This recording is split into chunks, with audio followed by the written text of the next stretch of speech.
So Remy, it's good to see you again today, man. You too, Joe. Again, like I said, you're looking sharp. Thank you. I appreciate it.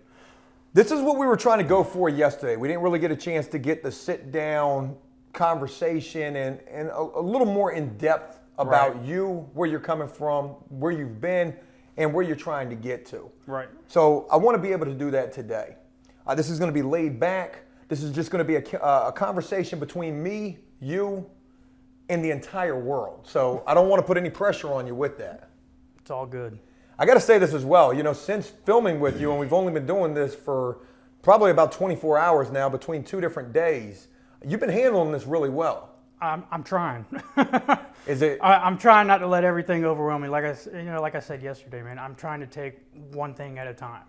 I'm trying to eliminate the outside stressors in my life that will affect everything else around me. Well, you've been doing a damn good job as far as what I've been seeing, especially considering this can't be an easy thing to do, basically. It's not. Coming home, trying to get your life back together, and also being willing to share that with the world at the same time. Right. I want to talk a little bit about you, who you are, where you're coming from, what you've been through. You know, if you could explain who you are, starting with, you know, I'm Remy, how would you explain yourself to people? I mean, outside of my name, you know, I am Remy. I'm an addict. I came from the streets. That was my life. I immersed myself in that culture, and I immersed myself into an addiction. And I let it overwhelm me and allowed it to take everything from me, including my sense of being. It literally took everything from me. I had nothing left. How old are you? I'm 33. And how long has addiction been a part of your life? 22 years. And throughout the course of you dealing with and suffering from the addiction, I can imagine quite a bit of troubles come along with that. Yeah. I lost everything I had, quite literally. I lost my family. I lost my kids, house, 2 cars. You know, I lost everything because I couldn't keep a needle out of my arm. The drug for me has always been opiates, specifically heroin. I was averaging 2 bundles a day at my worst point. You know, that's expensive habit. I mean, especially when you're stealing to support your habit. You know, I'd steal DVDs, jewelry, whatever I could get my hands on to make a buck. Take it to the pawn shop. And I mean, obviously these are things that you're not proud of, but this is a part of your story. It's part of who I am. You know, I'm not proud of my past at all. But if my story and what I've been through could help the next person, then I think it needs to be out there. With addiction being so rampant in your life, 22 years of using, what do you feel ultimately is the biggest reason for you to be able to try to get beyond the addiction? I want a normal life. I don't just want a normal life for me. I want a normal life for my children. And I know that's going to start with me because they're not old enough yet to go out and do their own thing. You know, they need the adults in their lives to set a good example for them. I haven't been that example. I want to be that example. And to be that example, to be that man that my sons require, I can't have an addiction problem. Well, I want to say, first of all, you know, I'm super proud of you for reaching a point in your life where you realize there are so many more important things than just using. And of course, your children, for you, are that biggest reason. Yeah. My boys are everything to me. I want to talk a little bit about your incarceration. You're coming home after, and I know you've been locked up many times in the past. You've been to prison twice, as you were telling me. But I want to talk about this last time that you've just served, which was 6 years. Yeah. Talk to us a little bit about what it was what did you go to prison for? Manufacturing amphetamines and grand larceny. And you would end up with a 6-year prison sentence from that. All in all, with the probation violation, I ended up with 6 years. So you were blessed because that was a situation that could have definitely ended up. Oh, it could have been a lot worse. I mean, it could have turned out to be, you know, a life sentence if certain things hadn't have happened during the course of going through court and everything.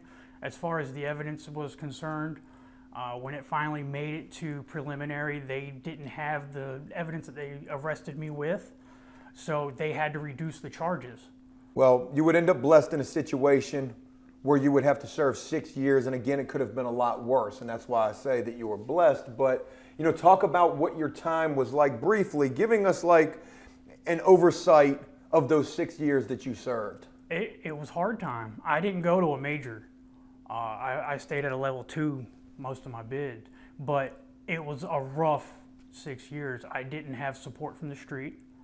I had my dad, but he's on retirement, so I didn't ask him for money. I tried to hold down a job while I was in the system, which isn't easy. Getting a job is a lot of red tape and paperwork with these people. A lot of times it's who you know too. Yeah. And there's a lot of favoritism. There's a lot of course, a lot of backward stuff that happens in the system, and it's stuff that you just have to accept and try to do the best that you can with. Yeah, it's definitely a favoritism racket. It's especially at St. Bride's. St. Bride's was bad. If you weren't plugged in with somebody, you weren't getting a job. Out of the 6 years that you served, how many different prisons did you go to? 4. And which prisons would those be? Nottoway for receiving. I went to Lunenburg, I went to Dillwyn, and I went to St. Bride's. And of those, which one do you think was the best one that you served time at? Dillwyn. They did more to try to help me as a person there, instead of just treating me as an inmate number. I actually got to that compound with a broken jaw. What's the story behind the broken jaw? Story behind the broken jaw. I called a dude a clown that was 6'7", 300 pounds, and he took it the wrong way. I caught the brunt force end of that one. It didn't last very long. He snuck me in the chow hall, dude. The first swing got me, and he caught me good. I was sitting down, so I didn't even see it coming.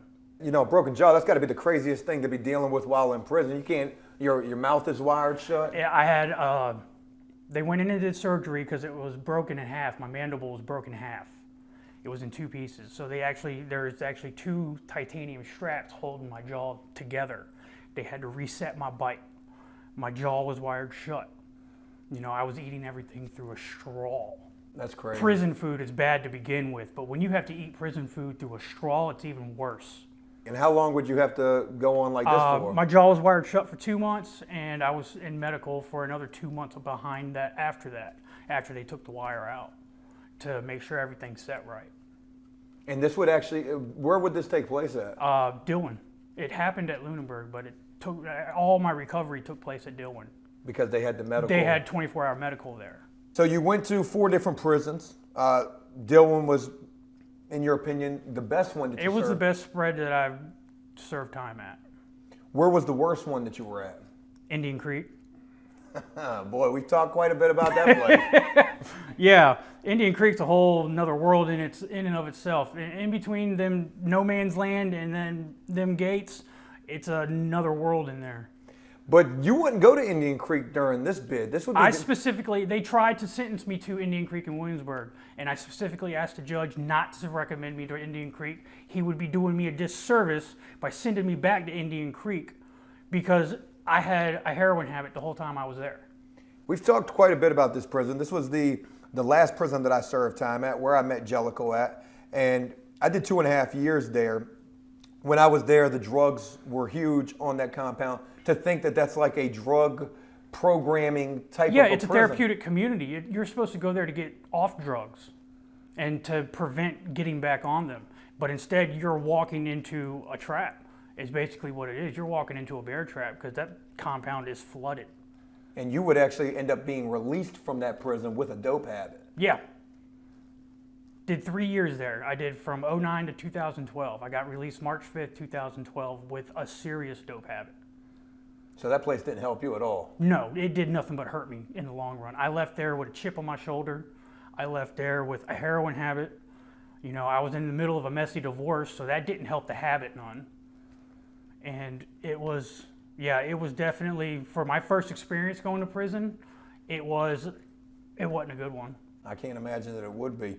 And again, that was during the first time that you went to prison. Mm-hmm. During these 6 years that you served, which of those 4 prisons would you consider to be the worst? St. Bride's. And what made this place so bad? It's just every bit as Indian Creek is, except there ain't as many drugs, but the COs are terrible. They're not there. They don't care about you. You could get stabbed and they really wouldn't do anything. And this prison is actually the one that's right next door to Indian Creek. Very much so. I've heard they got PlayStation in the gym They there. do. They got Xbox 360s. So what's it like trying to play the video games in there? Is that chaotic? There's a line. Like everything else, there's a line. You have to go to the gym just to You have to be able to go to the gym in order to play the games. And people go just to be able to do that? There's, huge groups of people. They've got Madden, they've got the NBA games, they've got driving games, they've got the bowling games. They've got all kinds of sports games there. But like I said, it's getting to be able to play the games because dudes will hog the controllers. That's crazy. They didn't have any of that while I was there, anywhere that I was at, but I definitely had heard that about that place, and I wanted to know if it was true. Yeah, I had heard it before I'd gotten there, that they had games on that compound, and I was like, that doesn't sound right. This is the penitentiary. You're not supposed to have stuff like that. But lo and behold, I get there and they're in the gym. So what would make St. Bride so bad, though, aside from the COs? Was the gang activity really heavy? The gang activity was, seriously, it's in the 757, man. The biggest gang on the compound was the G's. They controlled everything. They were some of the coolest dudes that I met were G's. You know what I mean? But at the same time, there was so many different factions on that compound that there was always something going on. So there was a lot of violence that you were seeing, a lot of fighting? It's the threat of violence is always in the air. There's so much tension in that air on that compound, you could cut it with a knife. That's crazy. Yeah, there's a lot of tension on that compound. I'm sure you saw your fair share of violence while there, people getting jumped and things like that. Oh, yeah. So it was definitely some rough time that you did. And one thing that you had mentioned to me yesterday, and we didn't have this on camera, but I do want to talk about this because you, like me, your story is actually a lot like mine. I did 7 years behind drug charges. You did 6. You went to a lot of the same prisons that I've been to. Right. And you've also been to level 2s, which is where I've done most of my time at. But you said something about these level 2s, and it's something about that, these aren't always as sweet as you think, and these could be some of the hardest time that you do. They're not as sweet as people think they're made out to be. Dillon was, as far as prisons are concerned, was like the Hilton. But at these level 2s, there's a lot of sex offenders. And you can't just look at somebody and label him a sex offender because they look like me and you. You know what I mean? They look normal, everyday people, but they've got really charges. And I was at Haynesville. In Haynesville, supposedly the rumor is that they have the highest number of sex offenders at that prison for a level 2, because it's the lowest level that a sex offender can go to, than any of the other level 2s in the state. So I can understand exactly what you're saying. You never know who it is. And it really makes it hard to associate with people because you don't honestly know what the heck this person's in there for. Yeah, the common thing in there is, do you have your paperwork? That you get that a lot. Do you have your paperwork? I kept all my paperwork everywhere I went. I can prove my background to you. I don't got charges. Right. I'm not a violent offender. The day that I got a chance to meet you wouldn't be yesterday on camera. It would be the day before that, actually, where Jellicoe would introduce me to you. Me and Cody would come and meet with you. And one thing that I noticed immediately about you was just the level-headedness that you have. How many situations did you find yourself in? Was it a lot? Was it a little where you had problems while in prison, or times where you had to deal with things? I stayed finding myself in a position, but I put myself in those positions. Just doing stupid shit. Not running up store box debt. Not being able to cover it because I got fired from my job. You can't keep a job at St. Bride's. You can't. And why is that? Because you're hustling, like, for example, the kitchen job that you had. I'm quite sure that a big part of that job was what you were able to smuggle out of the kitchen. Yeah, I was the cheese man. That's what Jellicoe called you. So you were getting all the Gouda. I got all the Gouda. I hated Gouda cheese while I was locked up. That stuff is, God, that stuff's horrible. But anyways, yeah, a lot of guys did like that. You know? Onions, peppers. We had powdered milk that had whey protein in it. So the guys that worked out religiously, they liked that stuff. $2 a bag, pizza dough, just different things. I'd take special requests from people. Is there something specific that you wanted, like dry seasonings or stuff like that? If I get my hands on them, I get them for you. You're going to pay me for them, but I'll go out. I'll take care of you as best I can. Was that why you would end up losing your job in the kitchens because you got caught? caught? I got caught with 7 pounds of Gouda cheese coming out of the kitchen. 7 pounds, boy. You were trying to bring I brought the whole wheel. And talk about how you got caught with this, and like talk about your attempt to get this out of the kitchen. My attempt to get it out of the kitchen, I had it strapped on my leg up under my nuts. And ain't nothing like that good old under the nut cheese. Well, they didn't stop me at the kitchen. They felt it on me at the kitchen, but they called the building and had them shake me down at the building and found it on me there. I worked at the kitchen in Haynesville. I was the produce man there, so I had the produce cooler, and that got me a lot of clout with other guys, the cooks. Mm-hmm. Everybody works together, especially when you got good jobs in the kitchen. If you're on the lower end of the totem pole. St. Bride's, it's the common fare guys. Oh, yeah. You know, the common fare guys get all the good stuff. You know, they're the ones that are plugged in the kitchen. So what are they getting? The tuna, the peanut They're getting butter? the tuna, peanut butter, eggs. They get all the fresh vegetables. And everybody wants that type of stuff. Everybody wants that stuff, especially your health freaks in there. It's hard to get healthy food in there if you're not on common fare. When I was working in Haynesville, you come out of the kitchen. Sometimes they'll strip you before you come out of the kitchen. Yeah, St. Bride's, it depends on the movement. What movement block you come out in determines whether or not they're going to pat you down or strip you. So you would be, I can imagine this is how it goes. You're kind of sitting back at the back of the line. You see what's going on up at the front. Yeah. If it's shakedown time, it's time to dump the pack. Certain shakedown crews you can get past. But if they're stripping, you ain't getting past you ain't getting past nobody. You're taking your clothes off, man, and you've got everything strapped to your body. So when you were coming out with this big chunk of Gouda cheese, I had it in a bandolier, man. It was this long, and it was strapped around my waist and my thigh. and they felt this, and you must have just thought to yourself, what, they didn't care? Dude, I thought to myself, for real, I thought that dude was cool, because he's patted me down before when I've had stuff on me and just let me go. But I guess in this instance, he made the call, and they hit me at the building. You know, you can outrun a person, man. You can't outrun that radio. That's prison or the real world. More so out here in the real world, though. You get back to the building, they search you, they find the cheese. Mm-hmm. Are you going to the hole? No, it was a 200 series charge. But get this is the kicker, man. They didn't charge me with stealing. You know, that's a 100 series charge in the penitentiary. They charge you with contraband? They charged me with possession of alcohol manufacturing material. What? They thought it was fermented bread yeast. They didn't think it was. They didn't even know it was cheese. They didn't even know it was cheese. I tried arguing this point too, and they were like, they weren't even trying to hear it. But it was a better charge though, because you didn't go to the hole. It was a 200 series charge, and I didn't go to the hole for it. I only lost 10 days of commissary for it. With you getting caught, it brings me to another good point that I want to ask you about, and that is, let's talk about the snitching, okay? Because this is something that I've talked about quite a bit. Snitching is something that is taking place. Mm-hmm.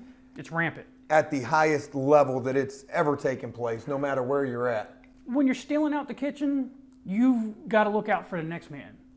You know, you've got to kind of pay your way to be able to steal out of the kitchen. Some of them guys in there are straight edge, man. They don't steal at all. And those are the guys that you got to watch out for. Those are going to be the guys that are going to tell it. Yeah, those are going to be the guys that are going to tell it, especially the guys that got the higher paying jobs that are in their faces all the time. You've got to worry about what they say to these people. They're constantly in the higher echelon's face. Which is either your guards or your kitchen staff, Mm-hmm. or any other type of staff for that matter. Yeah, and you know, a line cook only gets 35 cents an hour, but he might want the head cook's job, which is $45.40. You know, so if he has a little bit of information on who's stealing certain things out of the kitchen, and where they're getting it from, which is that head cook. That's a gold token for him. You might as well give him the promotion for it, because that's what he's going to get. You know, I want to ask you this. Think to, with the snitching in particular. St. Bride's gives TVs out for it. You know, and I've talked about this extra hot dog tray. People think that I'm kidding about this. They literally have TVs in the back of property at St. Bride's for guys that snitch. Man, I'm going to be completely honest with you, and the reason why I know that that's true is because it's you saying that made me remember that at Haynesville, they did the exact same thing. And it was a rumor. Like, I never saw it happen where some guy who's never made commissary is coming back with a TV. Oh, I've seen that plenty of times at St. Bride's. Didn't see it anywhere else. I saw it at St. Bride's. Because they were telling, and in exchange. In exchange for that, they were getting TVs, CL20s. Which are the headphones. Yeah, certain things that they wouldn't normally have the money. Yeah, TV's $200 and some for something that costs $40 at Walmart. What was the biggest thing that you saw snitching behind? Was it gang activity? Strips. Oh, the Suboxone. Suboxone.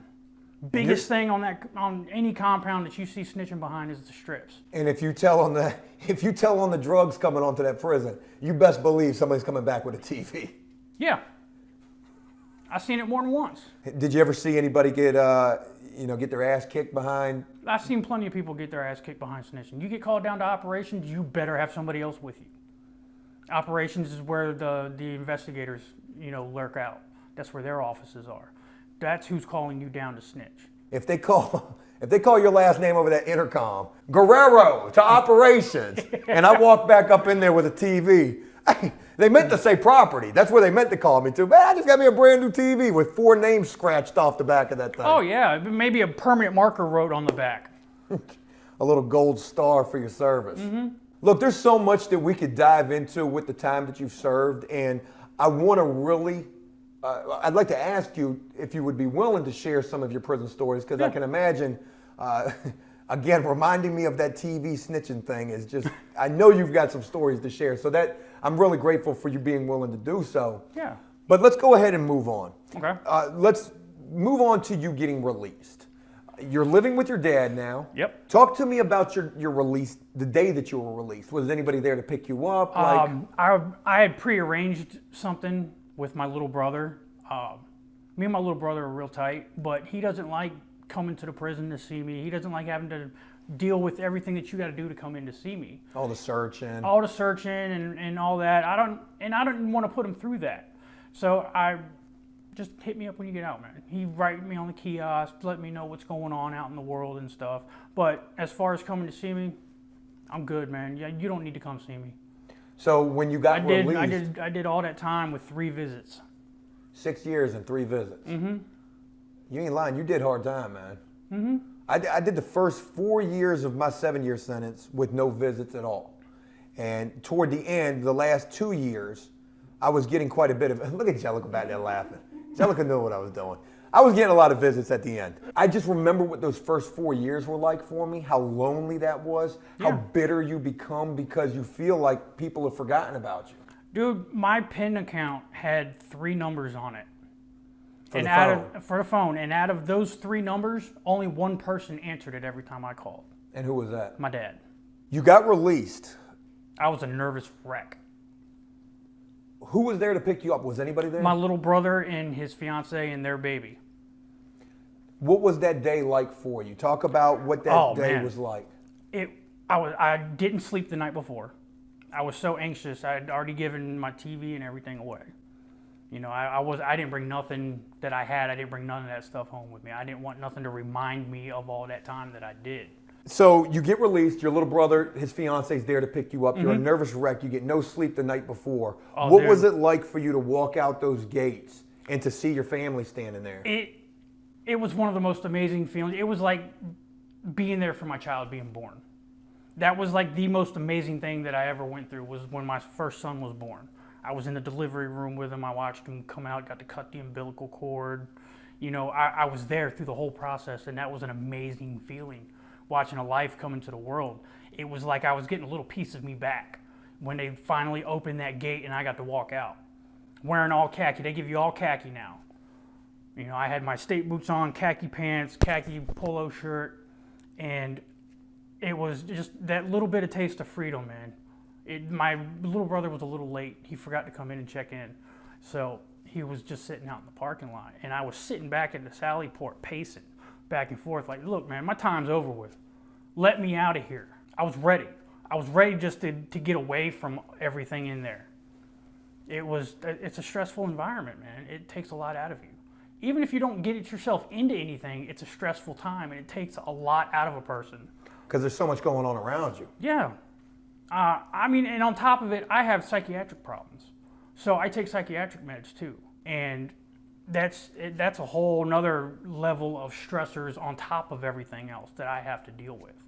Where do the psychological problems come from? Do they come from prison time? Do they come from prior to prison? They come from, bad childhood, bad prison experiences, drug addiction. You know, when you get released and you're with your brother and his fiance, like, what do? Do you get something to eat? Like, The first thing I did, I ain't even gonna lie, I went all that time without smoking a cigarette. The first thing I wanted was a cigarette and a Monster. Monster And energy drink? yeah, and that's what we went to the Wawa over off by Hanbury, that little area right there. I got $100 in cash, and I bought a pack of cigarettes, a lighter, and a Monster energy drink. And that thing had you wired to the... Amped. Let's go get a job! So, what was the first thing that you ate when you came home? Chick-fil-A. How was that? That was probably amazing. Oh, that was amazing. Amazing. It could have been a freaking hot dog from 7-Eleven. It was going to be something amazing. Yeah, it was going to be anything that you eat outside of the penitentiary is amazing. I've had pizza, I've had French fries, you know, I've had steak since I've been home, and the food is absolutely amazing. Since coming home, what's been the hardest thing to get used to? Really, the hardest thing for me to get used to is having my freedom. Yeah, I can imagine. I mean, you are literally fresh home, and it probably doesn't even seem real sometimes. No, it don't. I haven't gotten adjusted to everything. I mean, I took a shower this morning, and I didn't have to put shower shoes on. But I was still looking for them. And I've been home for a few days now. But I'm still looking for my shower shoes. And then it dawned on me, like, what am I doing? How's it feel to be able to use the bathroom and be able to shut the door? You have no idea. No idea. That is an amazing feeling to have some sort of privacy while you're doing your business. There's a lot that we could go further with, and we're going to save that. I wanted to get a basic understanding of you, a basic oversight, give the viewers that as well. Right. With where you are right now, I'll wrap this up with this final question, and that is, you know, what do you view your chances for getting it right and succeeding this time after so many times of probably getting it wrong? On a scale of 1 to 10, or however you want to put it. On a scale from 1 to 10, I give my chances this time an 8. I mean, I'm always going to have that monkey on my back per se because I've been an addict for so long. There's many triggers for me. And I know that if I don't work on those, there's always going to be that chance that I slip backwards. But I have the drive and the desire to do better this time. I didn't have that before. Like I said, I was going through a messy divorce last time I got out, and I stopped caring. But now you care. It's not, I got that empathy back. You know, I got a really good state of empathy back, and I'm using that to do better for myself. You know, I'm trying to network and do everything that I can to prevent myself from going backwards. And I've got people in my corner that are helping me with that. Remy, appreciate your willingness and your candidness to talk about your experience. Not a problem. Thank you. Thank you for the opportunity to put my story out there and to, you know, give me the chance to help myself. Not a problem at all, and I look forward to seeing where we're going from here. Me too. Definitely.